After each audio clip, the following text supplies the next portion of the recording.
Every major civilization on Earth, with zero contact between them, reached the same disturbing architectural conclusion. The cosmos is not built on solid ground. It is built on a body, Cronus, bound in chains beneath Tartarus. The sky itself serving as his prison floor. Osiris, dismembered into 14 pieces, each fragment buried under a different sacred site along the Nile, his body becoming the geographic skeleton of an entire civilization. Ymir, the primordial Norse giant whose skull became the vault of heaven, whose blood became the sea, whose bones we are still walking on right now. 3 civilizations, zero contact, same logic. The Sky Father does not simply fall, he is broken apart, sealed under the world, and the cosmos is constructed on top of his grave. That is not metaphor, that is architecture. In the beginning of the Greek cosmos, before Zeus, before Olympus, before anything resembling order, there is Uranus, the sky itself made flesh, pressing down eternally on Gaia, the earth. He is not a god in any comfortable sense. He is a force, infinite, suffocating, total, and he fears what is beneath him so deeply that he pushes his own children, the Titans, enormous and terrible, back into their mother's body rather than let them rise. This goes on for eons until one of those children, Cronus, takes a sickle made of grey flint and, with one stroke that splits the cosmos in two, castrates the sky. The severed flesh falls into the sea. The blood stains the ocean, and from the sea foam that gathers around that wound rises Aphrodite, the goddess of beauty and desire, born from the marriage of sky and sea at the moment of severance. Think about that. Desire itself is what the world inherits when the sky is cut open. But then Cronus, the one who severed the father, is himself overthrown by his own son because the pattern demands it. Zeus chains him, buries him in Tartarus, beneath the earth, beneath even the underworld. And here is where the story stops being a story and starts being a system. Tartarus is not a prison in any ordinary sense. The earth itself is the lock. The world is constructed around Cronus's containment, and he is still there, still reigning, in certain traditions, over the Isles of the Blessed. Not destroyed, not gone, sealed. The Egyptians arrived at the same truth from a completely different direction. Osiris is not merely murdered. That would be too simple, too clean. Set does not just kill his brother, he geographically distributes him. 14 pieces of Osiris's body scattered across 14 sacred sites, from the delta to the deep south. And at each burial site, a temple rises, a city forms, a civilization organizes itself. The Nile flows precisely where the body was laid. Egypt's entire sacred geography is a map of a dismembered god. Every axis of power, every site of ritual, every center of royal authority built directly above a piece of the buried Sky King. And Osiris does not cease to exist. He becomes king of the dead, relocated, contained, still reigning just below the living world. And then you find it in the Norse cosmos, and something cold moves through you.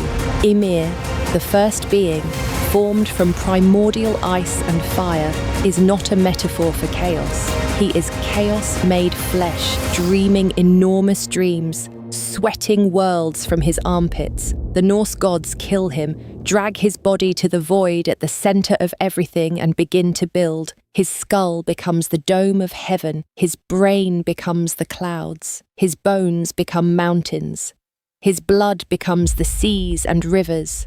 We live inside Ymir's corpse.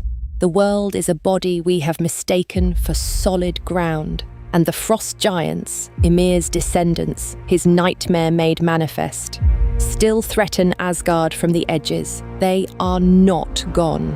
They are the consequence of a burial that was never quite complete. And then, you open the Rig Veda, Purusha, the cosmic man. dismembered not by an enemy, but by the gods themselves in a ritual act of deliberate creation. From his mind comes the moon, from his eye, the sun, from his breath, the wind, from his body, the four directions, the seasons, the social order, the fabric of reality itself. Two traditions with no common ancestry, one from the frozen north of Scandinavia, one from the heated plains of ancient India, arrive at identical geometry. A primordial being must be ritually destroyed for the world to exist. The severing is not violence, it is the original act of architecture. So you have to ask the question that no textbook will ask directly. Why? Why does every cosmos require a buried king beneath it? Why does order demand a severed body as its foundation? There are three ways to hold this. The Jungian reading says the buried father is the unconscious, the irrational, the chaotic, the libidinal, that must be suppressed for civilization to function. The archaeological reading wonders if these myths are recording something real, a collapsed sky, a geophysical catastrophe so total that the memory of it entered every culture as a primal wound. But there is a third reading, and this is the one that will not leave you alone. These traditions were not encoding psychology or history. They were encoding ontology, a principle of reality itself.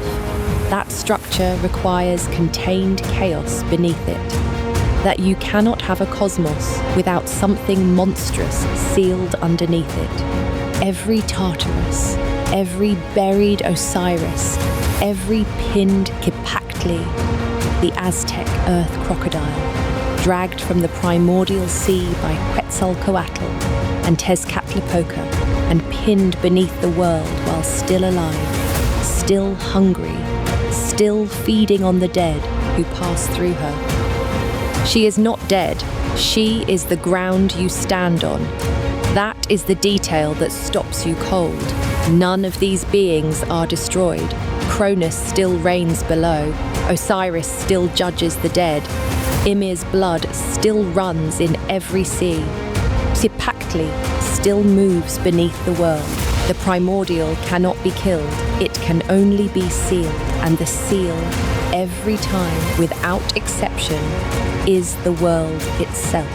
Here is what the evidence cannot answer. If every sacred tradition on Earth independently concluded that reality is built on something buried and still living beneath it, what exactly were they looking at when they reached that conclusion?